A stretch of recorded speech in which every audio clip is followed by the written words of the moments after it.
আসসালামু আলাইকুম। HSC ২৪ batch. আর কয়েকদিন পরেই তোমাদের বোর্ড পরীক্ষা আরম্ভ হবে।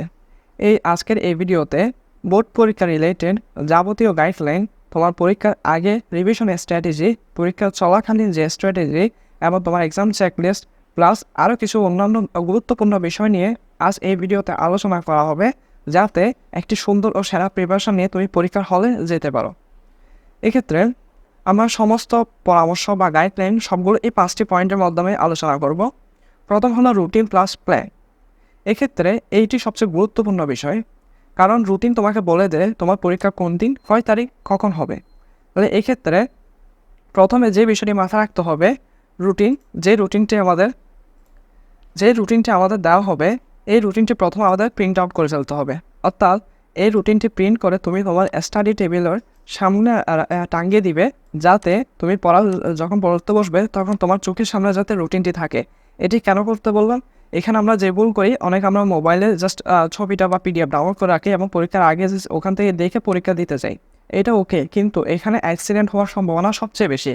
এরকম প্রতি বছরে দেখা যায় যে স্টুডেন্ট মনে করেছে তার 9 তারিখ পরীক্ষা, কিন্তু সে দেখলো পরীক্ষা হলে গিয়ে তার 8 তারিখে সেই পরীক্ষা হয়ে গেছে। এক্ষেত্রে তার একটি ভুলের জন্য তার 1 বছর নষ্ট হয়ে যায়। তো এক্ষেত্রে তোমাদের যাতে এটি না হয়, সেজন্য তোমরা কাজ করবে, প্রথমে এই রুটিন যেটা তুমি বোর্ড কর্তৃক দেওয়া হয়েছে সেই রুটিন প্রিন্ট করবে।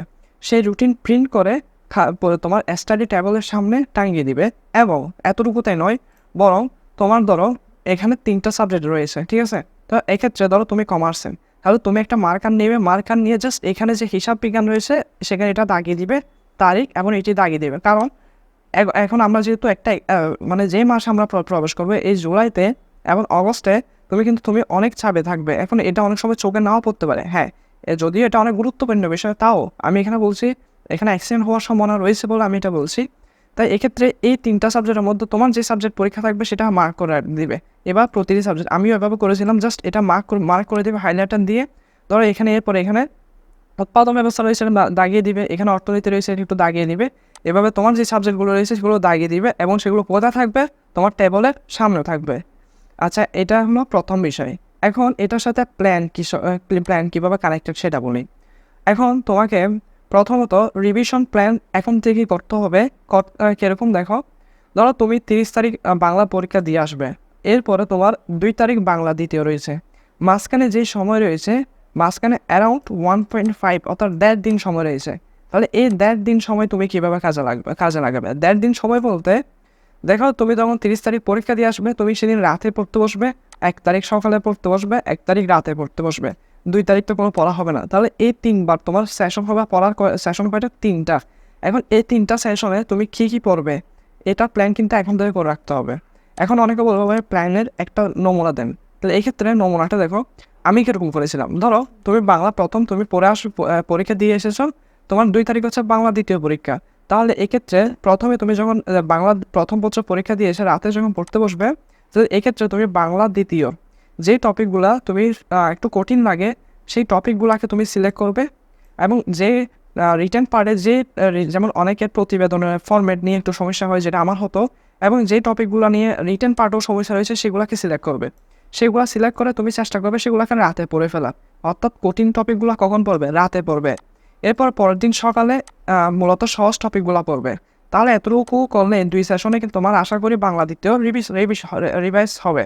যদিও না হয়, তোমার তো সারা দিন রয়েছে, এরপরে আবার পরীক্ষার আগের দিন রাতে তুমি এই 2টা টপিক আবার একটু রিভিশন দিয়ে দিবে। তাহলে একটা টপিক তোমার 2বার করে রিভিশন হবে, যদি একটা চিত্রে তুমি পড়তে থাকো। তবে পরীক্ষার আগের দিন রাতে মূলত তেমন পড়া হয় না, একটু চাপে প্রেশার থাকে বিদায়। তাহলে এক্ষেত্রে এভাবে তুমি প্ল্যান করে রাখবে।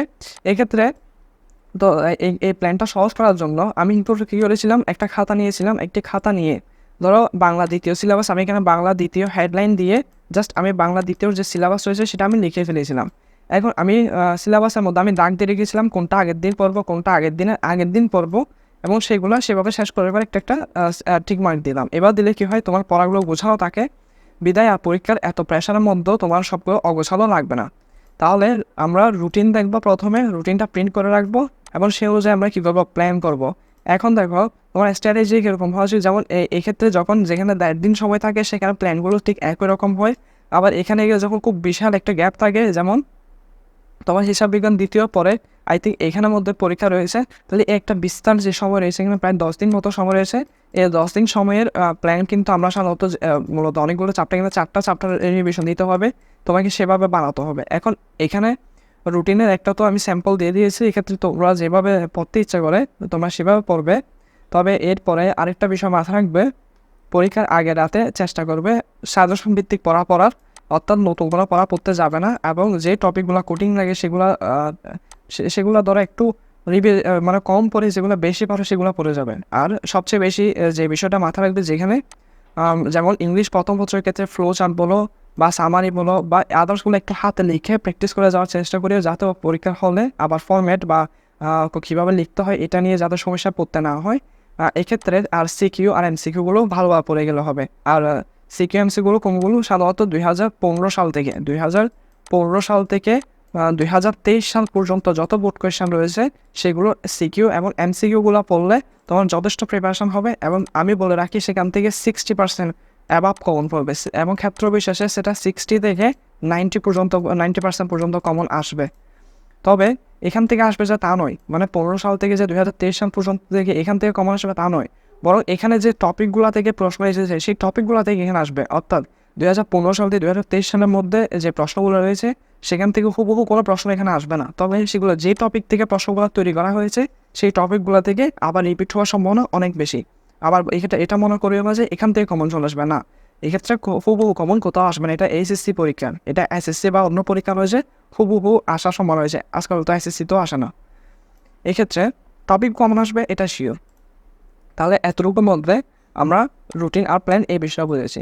রিভিশন স্ট্র্যাটেজি ঠিক এটার মধ্যে ছিল, আর মূলত দুইটা পয়েন্ট আমাদের কমপ্লিট হয়েছে। তবে রিভিশন স্ট্র্যাটেজির আরেকটা বিষয় হলো যেটা আমরা সবসময় ভুল করি, আমরা সিলেবাসকে মোবাইলের মধ্যে রেখে দিই, পিডিএফে রেখে দিই। এক্ষেত্রে সিলেবাসকে তুমি খাতায় নিয়ে আসবে, অর্থাৎ একটা খাতা নিয়ে তুমি এখানে ধরো ইংলিশ লিখবো, ইংলিশের সিলেবাসটা আমি লিখে দেবো ইংলিশ, তারপর আরেকটা খাতা নিয়ে মানে আর অপর পৃষ্ঠা আর কি, অপর পৃষ্ঠায় ইংলিশ দ্বিতীয় সিলেবাস, এভাবে তোমার 13টি সাবজেক্টের সিলেবাসগুলো তুমি কী করে ফেলবে, লিখে ফেলবে। এতে লিখে ফেললে কী হয়, তোমার সিলেবাসে বা কী বাকি এবং কী পড়তে হবে এবং কী পড়তে হবে না, পড়তে তো সবগুলো হবে, তবে যেগুলো সহজ সেগুলো বেশি পড়বে, যেগুলো কঠিন সেগুলো একটু কম পড়ে চেষ্টা করবে, যেগুলো বেশি পারো সেগুলো পড়ার। কারণ এখানে নতুন কিছু শিখতে যেও না, নতুন কিছু শেখার টাইমও পাবে না, যদি পাও মনে রাখতে পারবে না। তাহলে এক্ষেত্রে রিভিশন স্ট্র্যাটেজি তোমার নিজের থেকে তৈরি করতে হবে। আমি জাস্ট একটা নমুনা দেখিয়ে দিয়েছি। রুটিন, পিডিএফ আর রিভিশন স্ট্র্যাটেজি তিনটা কানেক্টেড। এরপর আরেকটা বিষয় সেটা হচ্ছে এক্সাম চেকলিস্ট। এখন ভাই এটা কি? এখন দেখো, যখন আমরা পরীক্ষার দিন সকালে ঘুম থেকে উঠবো, আমরা অনেকবার ফাইলগুলো গোছানোর পরও যখন তুমি বাসা থেকে বের হবে পরীক্ষা হলে যাওয়ার জন্য, তখন সেখানে দেখবে তোমার যাওয়ার পথে তোমার মনে হবে তুমি স্কেল নাওনি, তুমি পেন্সিল নাওনি, বা কোনো একটা কিছু ভুলে গেছে। এইগুলো কিন্তু প্রেশার অনেক বাড়িয়ে দেয়। এবং অনেক সময় কী হয়, আমরা ধরো তোমার আজকে হিসাব বিজ্ঞান পরীক্ষা, তুমি ক্যালকুলেটর নিতে ভুলে গেছো, বা আজকে এই পরীক্ষা তুমি এটা নিতে ভুলে গেছো, অর্থাৎ গুরুত্বপূর্ণ কোনো এলিমেন্ট তুমি নিতে ভুলে গেছো। তো এরকম যাতে না হয়, তুমি একটা এক্সাম চেকলিস্ট করবে। চেকলিস্টটা কীরকমভাবে দেখো, ধরো তুমি একটা খাতা নিবে, অথবা এই ছবিটা আমি চাইলে তোমাকে এটা ফাইল তোমাকে আমি দিতে পারি, আমাদের পেজে মেসেজ দিলে তোমাকে এই ছবিটা পাঠিয়ে দিব।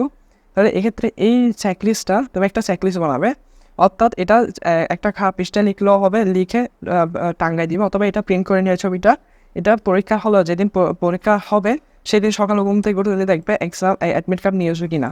প্রথমে ফাইলের সাথে মিলিয়ে দেখবে অ্যাডমিট কার্ড নিয়েছো কিনা, তারপরে রেজিস্ট্রেশন কার্ড নিয়েছো কিনা, পেন্সিল নিয়েছো কিনা, eraser, sharpener, scale, calculator, stapler, brain, মানে এটা তো থাকে। অনেক সময় আমরা হারিয়ে যাই পরীক্ষা হলে, আমরা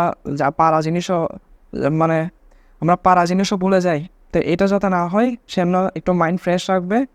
আর মাইন্ড ফ্রেশ রাখার জন্য এই জিনিসগুলো নিতে হবে, কারণ একটাও যদি বাদ পড়ে যায় পরীক্ষার হলে এমন একটা প্রেশার এসে যায়, আসলে পরীক্ষা এটা প্রভাব ফেলে। তাই এক্ষেত্রে এগুলো মিলিয়ে দেখবে, এবং টিক চিহ্ন প্রতি পরীক্ষা তো দেওয়া দরকার নেই, জাস্ট মিলিয়ে দেখবে অ্যাডমিট কার্ড নিয়েছে ওকে, রেস্ট নিয়েছে ওকে, পেন্সিল নিয়েছে ওকে, এভাবে আর কোনো কিছু বাদ পড়বে না।